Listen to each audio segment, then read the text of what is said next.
How's it going, ladies and gentlemen? Hello and welcome to or welcome back to Mystery Inc. My name is Richie. It's August 1st, and we are starting the book haul for the month. Now, I've been kind of collecting all of these books the last couple months and just like recording little snippets here and there into one big compilation video at the end of the month. I don't think I'm going to do that this month. I'm going to like record these and then maybe release them once a week or every other week or something like that. Maybe do two, maybe three videos, just instead of having one giant long one at the end of the month. But today I've got a pretty big stack of books here. We're going to go through it relatively quickly. These are almost all thrift store purchases. I think two of these came from Thrift Books Online. Other than that, some pretty interesting finds here. So let's just start out with some of the good ones. I stopped at one of the thrift stores I don't go to too often because I have a very small book section and movie section. And mostly what I'm looking for when I go to the thrift store. But they had some like absolute insane things on this trip. We have a copy of R.L. Stein's "I Saw You That Night" from Point Horror. This, I believe, is a second printing, and it is like minty fresh condition. Like this looks like it came off of someone's bookshelf and was never read. Like, yeah, I was super excited when I saw that. No pun intended. I only have one of R.L. Stein's Indiana Jones books. I've heard about these, but I've never actually seen one before. And this one also is in pretty phenomenal condition. I think these are kind of rare. So this is the Cult of the Mummy's Crypt. Kind of cool. Looking forward to checking that out at some point. Next, we have what looks to be like a novelization of the Pagemaster movie. I don't know if you guys ever saw that with Macaulay Culkin when he was, I think, a bit younger than when he was in Home Alone. It's got some like scenes from the movie in it, and then like I'm guessing just a novelization of the book, or sorry, of the movie. Really cool. Then at a different thrift store, I picked up a few more books here. Went to like three different thrift stores in the same day. A couple of Point books, Point fiction, but these are like short story scary compilations. We have Tales for the Midnight Hour and More Tales for the Midnight Hour. I think there's like another one of these, but it's not something I knew existed. I guess I actually found these at two different thrift stores on the same day. Pretty cool. So I picked those up. I also got two of the classic Choose Your Own Adventure books. These are later in the series, books 156, 152. I don't know how rare these are. I know that some of the earlier ones, I believe, are kind of rare. So I picked those up. I thought it was kind of cool. Those are like the Give Yourself Goosebumps, but like the first version of that. Then I picked up, I guess, what's kind of a classic book, Wind in the Willows. I don't really know anything about this except it's about animals. I don't know, kind of Redwallish, but not the like fantasy medieval setting. I don't think. So I don't know. I thought that was cool. And then I also picked up some, more adult books, which is not something that I typically get into, but found a copy of Jurassic Park in pretty good condition. And this is before the movie came out, as you can see, soon to be a major motion picture. So I thought that was really cool. Never read the book. I'm curious to see how close it is to the movie. Probably read that at some point here. And then I picked up several books from. These are all adult horror books, and I'm interested in reading one or two of these, but mostly I picked them up because I know that they're pretty rare. And I know a couple people online that are interested in collecting them. As a matter of fact, I've already traded two of them away to AD who writes the Bumps in the Night books, for a couple copies of his books that I didn't already have. So one that I did not show on Instagram because I found it like a day later was House of Illusions, and look at how shiny that cover is. This cover is in absolutely abysmal shape, though. The book is like barely in one piece. I think most of the actual like pages are pretty good, but the cover is like completely separated. Um, this one sounds kind of interesting, like a couple kids in a haunted house or something like that, maybe. I don't know. The one I'm most interested in reading here is Watchers in the Woods. This one's by William Johnstone. And yeah, I don't know what this is about, but it almost kind of sounds like, some kind of creepy creature in the woods on like a campout.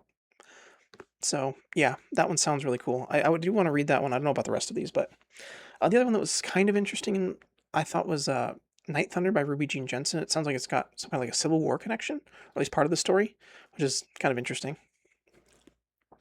And then the other two I picked up are also by William Johnstone. We have Jack in the Box and The Devil's Cat. The other two that I had were Cat's Cradle and Darkly the Thunder. Those two, like I said, I already traded those off. But and then okay, so the books that I got online. So a couple of these were free books from Thrift Books. There were just free book rewards, and then a couple of them I paid for. One of the freebies was The Overnight. This one is in pretty great condition, and I'm kind of surprised that I was able to get it as a free book reward because it's like, was it the second or the third book in the series? I think it's the third book in the series, the original Fear Street series. It's not a first printing or anything like that. It's a seventh printing. It does look like it may have been a library copy at one point, but it's in really fantastic shape, all things considered. And so the two that I actually paid for, and these were actually a little bit expensive, but I picked up Silent Night 3. This was the last Super Chiller I needed, so I now have the full Fear Street Super Chillers series. And then I also picked up a copy of What Holly Heard. I mostly just needed to spend enough money to reach the next rewards tier at Thrift Books to get more free book rewards and stuff too. And so I picked this one. This is one of the later ones that I wanted to get. It sounds really cool, really fun. A couple more of the free book rewards. I got, actually, this one I think I got on eBay for like $5. This is Beach House by R.L. Stine. It's another point horror book. It's in pretty good condition, all things considered. I mean, I'm kind of collecting like all of the point horror books that I come across, but specifically I want to get all the R.L. Stine ones at least. And then the other one I picked up on Thrift Books, this is another free book reward. This is The Final Exam by A. Bates. Not familiar with the author, but it sounded kind of interesting, and like I said, it was free, so. And then the last couple books I picked up here were just some more thrift store finds. I got books 1 and 2 of the Nancy Drew Diaries here. These were at Savers for just a couple bucks. I had picked up 4 books in the series that I got at Dollar Tree. Very interestingly, these are quite a bit thicker, and they also have like the series numbering, whereas the ones from Dollar Tree are a lot thinner and don't have the numbering, which is kind of annoying. But yeah, 2 more books in that series for just a couple bucks. And then I found a copy of The Nightmare Room by R.L. Stine. I think Don't Forget Me is the title. I don't know if this is a series or if this is a standalone book. I think it's a series because it's got the number 1 on the side of it.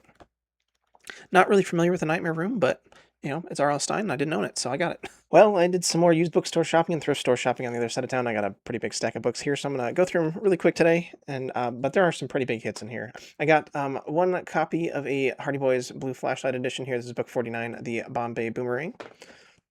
Picked up 2 more Redwall books. I got The Outcast of Redwall and Marielle of Redwall. So I'm, I think, a little over halfway rebuying all of those books. I picked up 3 more Boxcar Children books. These are all later in the series, book 27, 31, and 51, which are the Camp Out Mystery, because I love a good camp book. We've got the Mystery of the Singing Ghost and the Mystery on the Train, because I love things with trains in them. Part of the reason I like Boxcar Children in the first place. I picked up a couple Star Wars books at the thrift store. They're not in great shape, but did want to give a couple of these reread. Or actually, I don't think I ever read Heir to the Empire, and this is one of like the best Star Wars books in most people's opinions. And then they also had Before the Storm, the first of the Black Fleet Crisis, which most of these are trilogies. So, I was there for a couple bucks. Didn't want to pass on it. So, then I got some just completely random books that were all like $1 at Savers, and I just thought they looked interesting, and I wanted to give them a try. So we have a point fiction book, Winter of Fire, and this is not a part of the point horror line, as far as I understand. This is just maybe like fiction, sci-fi, fantasy. Not really sure, but it sounded kind of interesting from the back blurb, and I like the cover. So then there was another point book I picked up called After the Bomb. This sounds like a post-apocalyptic kind of survival story. It's pretty short. Another point general fiction book, but again, sounded interesting. Looked pretty old. Want to give that a shot. It's really, really short. And then there was some just like random kind of spooky book that interested me. Voices in the Dark, which is, I guess, part of a series. It's Twilight book number 6, not to be confused with like Vampires Twilight, but yeah, Horse in Lightning. I don't know. At the used bookstore, I saw this. So at the used bookstore that I shop at here in Arizona, they have like these like random side sections of books that don't really fit with other things. And they had a bunch of really, really old like sci-fi paperbacks from like the 70s and 80s. And I looked through a bunch of them. But this is the one that sounded the most interesting to me, just for a couple bucks, so I picked it up. It's called The Ark. Yeah, sounds like your space travel people going to settle another planet and something goes wrong and they don't know how to fix the ship or something. So it also looks a lot like a Star Destroyer on the front there, which I thought was interesting. So maybe a little bit of copyright infringement there with Star Wars. Who knows? I picked up 5 more Flashlight Nancy Drew books here. We've got The Witch Tree Symbol, The Haunted Showboat, Clue in the Stagecoach, Clue of the Dancing Puppet, and The Mysterious Mannequin. And with these 5, I now have a complete collection of the Nancy Drew Flashlight editions, at least up to like book 56 or whatever it is. So the only flashlights I don't have are the small section of books in the Wanderer era that were printed in hardcover very briefly. So that collection is complete now. So I found a copy of Chainletter 2 by Christopher Pike. I haven't read any of Pike's stuff. I know he's a little bit more edgy than like R.L. Stine and some of the other like point authors, but I saw a review for this one. I think it was from Sean Stevenson. Don't remember, but it sounded interesting, and so it was there for a couple bucks, so I didn't want to pass on it. And then I discovered a new section in my used bookstore here that I have walked past probably 50 times and never noticed it was there. They have a vintage children's book section, and this was sitting right in the front. This is Night of the Goat Boy, the 23rd book in the Shivers series, and it looks like it was never read. It's basically brand new. There's one minor scuff at the top of the front cover, but yeah. Um, I still don't know about this series. I haven't read any of them yet, but I mean, look at that cover. That's just, it's supposed to be creepy, and it kind of is, but I just, it's more funny to me than creepy.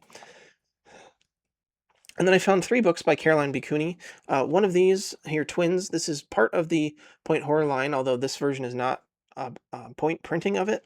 And then just two of her other like random books, which sound like they're maybe thrillers, but not necessarily in the horror genre. So that was interesting. I found one more, Hardy Boys softcover. This is book 131, Crusade of the Flaming Sword. So I picked that one up.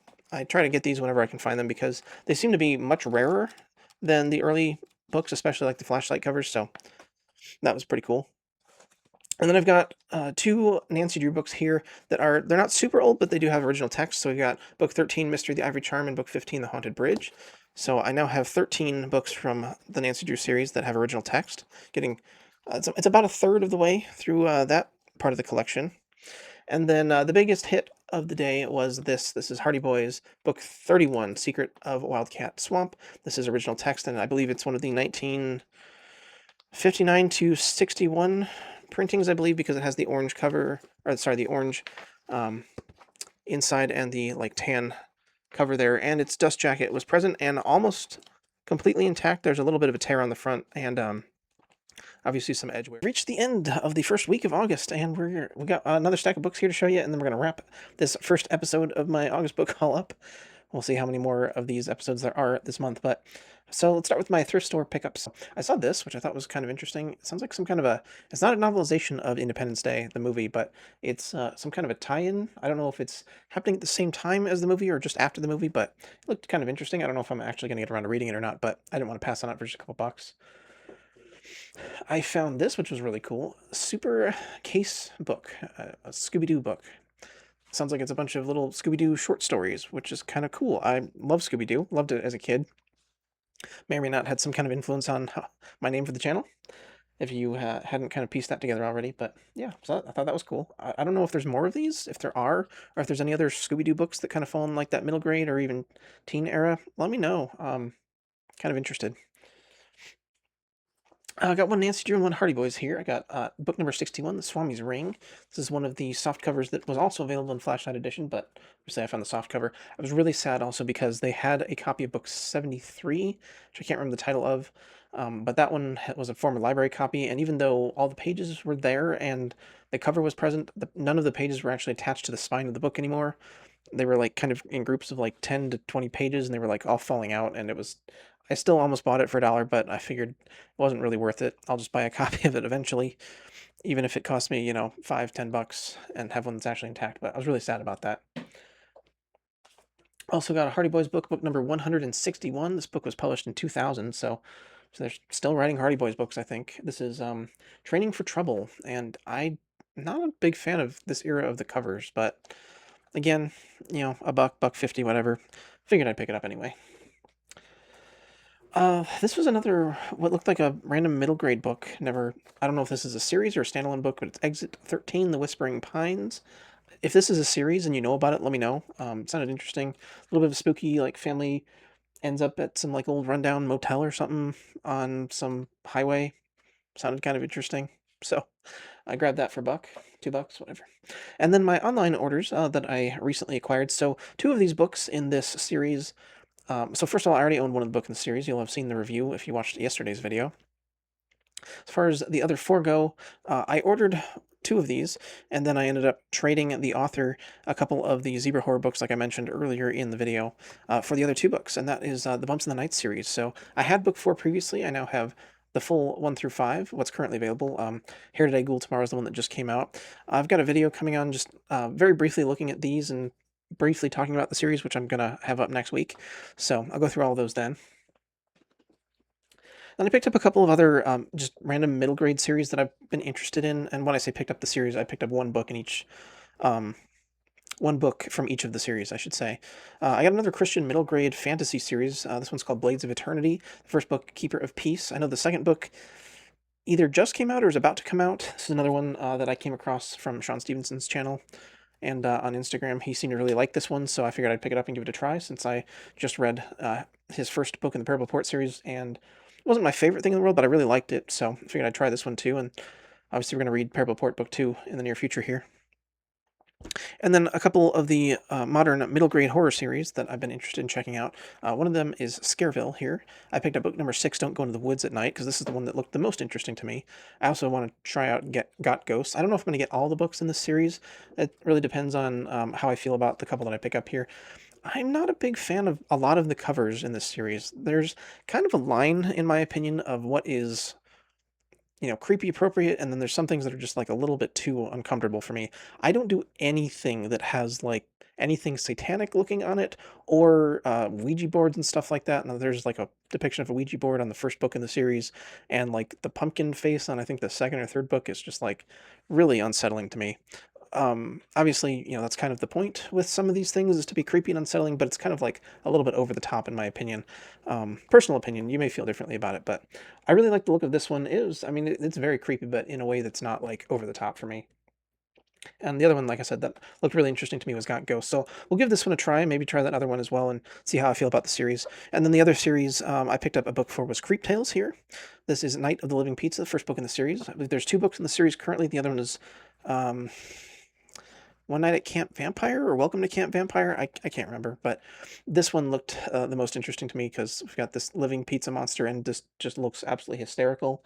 Obviously, it's supposed to be creepy, but I feel like this one's gonna be funny too, and I'm very very here for the blending of the funny and the scary. So we're gonna give that a try. I did order one other book that hasn't arrived yet. It hasn't even shipped yet, and it was supposed to have arrived 2 days ago, and that was Fresh Hell, which is the first book in the Autumn Crow High series by Cameron Chaney, who is from Library Macabre. I'm sure anyone here has probably come across his channel before, but I ordered that. Hasn't even shipped yet, but so that'll probably be in the next book haul video for you. But that's going to wrap it up for today and for this first week of August. Let me know what in here you're most interested in seeing me read and review, and let me know if you've read any of these books, your thoughts and opinions on them. Anything else you think I should keep on my radar? I've obviously got a lot of books to go through. I've bought more books than I'll probably be able to read in the next 3 or 4 years, so it's going to be a long time getting through all the stuff I've already got, but let me know if there's anything else I should keep my eye out for, either vintage or new. And that's going to do it for today, guys. Thank you so much for watching. God bless you. We will see you next time. Have a great day.